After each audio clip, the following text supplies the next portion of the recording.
Hi நண்பா நண்பி. சரி, வயிறு பசி எடுக்குது, எதனா சாப்பிட்லான்னு தோணும் போது தான் சரி மசால் தோசை நம்மளே ரெடி பண்ணி சாப்பிட்லான்னு தோணுச்சு. அதனால் முதல் மசாலா ரெடி பண்ணிக்கலான்னு ஆனியன், டொமேட்டோ, உப்பு, மஞ்சாத்தூள், மிளகாய்த்தூள், சன்னா மசாலா, 3 பச்சை மிளகா போட்டு நல்லா வதக்கி அது கூடவே பொட்டேட்டோவும் போட்டு அதுவும் வதக்கி வதங்கினோடனே ஒரு கிளாஸ் தண்ணி ஊற்றி 10 நிமிஷம் மூடி வச்சு எடுத்தால் சூடான மசாலா ரெடி. பார்க்குறதுக்கே செம்மையாக கலர்ஃபுல்லாக இருக்குல்ல.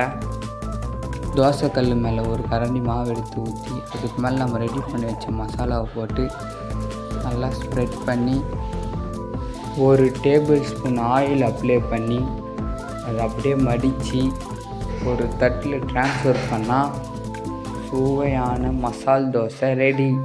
இதை நான் சாப்பிட்டு பார்த்தேன், சீரியஸாக செம்மையாக இருந்துச்சு. நீங்கள் ட்ரை பண்ணி பாருங்கள். அவ்வளோதான் இந்த வீடியோ.